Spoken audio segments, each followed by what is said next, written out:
In today's market, almost 70% of the people think it's actually a good time to sell and to purchase a home. So what many homeowners are doing is buying and selling at the same time. Housing inventory does remain kind of at an all-time low, but that doesn't mean it's impossible to find the right property. It just might be a little more difficult to find it quickly. So is it actually possible to find the right property? Well, yes, actually it is. It may not come as quick as you think, but today I'm going to share 5 strategies for helping you actually accomplish that. Selling a home and buying your next one without all the financial chaos. Key point number 1, the sale contingency. This is where you're basically going to tell the seller, in other words, the home that you're purchasing. You're going to say, listen, I am going to purchase your home, but I'm not going to do it until mine sells. So this is a sale contingency. That'll protect your bank account. It keeps you from having a double mortgage, if you will. But it might be a little bit of a hard sell on that seller's side when you're trying to convince them like,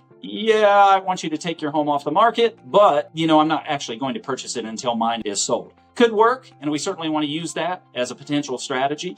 And that way you protect your bank account, as I mentioned, and at the same time, you've got a home secured. All right, key point number 2, bridge loans and asset-based lending. Now, a bridge loan is almost like doing a regular scenario, if you will. In other words, you're going to go to the seller and say, yes, I'm purchasing your home, and you actually do make that purchase, but you bridge the gap, if you will. In other words, you don't unlock the equity in your current home because you still own that home. But you are able to go to the seller and say, yes, we're going to purchase. Here's our closing date. And you go ahead and go through with the transaction.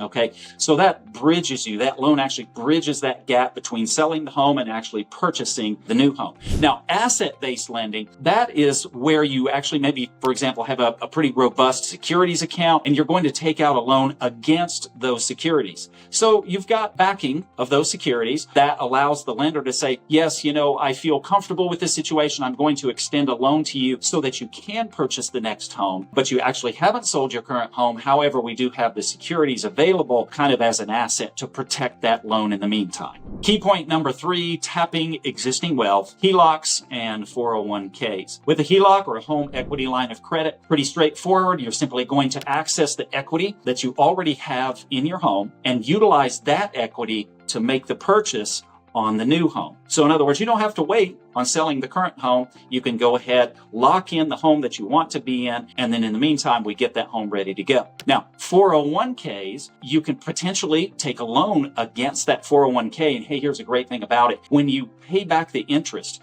typically that interest is paid back to yourself. So you're kind of a win-win situation. You get to purchase the new home. You get to lock in the home where you want to be. You don't have to worry about selling your current home. And then when you pay back the loan that you have utilized to purchase your new home, you're paying yourself back. Key point number 4 would be the modern buy before you sell programs. These are provided by companies like Orchard, Knock, or Fly Homes, and they basically front you the money so that you can go ahead and purchase your next home before you sell your current home. Now, they may not be for everyone, but certainly something for us to look into. Key point number 5 would be a lease back or a rent back option. This sometimes is known as a temporary occupancy. So that's something we can negotiate in the contract when we do have someone that's interested in purchasing your current property. Or we could actually do something a little bit more formal. If it's going to take a little bit longer than we anticipate, you could say, okay, listen, go ahead and sell the home. And then you become a tenant. You lease back the home for a designated period of time while you sell your current home and move into your next one. Buying before selling is certainly possible. It may require a customized strategy, but that's certainly something that we can talk about. So if you're eyeing a new property and would kind of like to get a little more detail about how to do this, feel free to book a one-on-one strategy call with me. I'd be happy to talk to you. And also be sure and like and subscribe our channel so you'll get more helpful information as we move forward.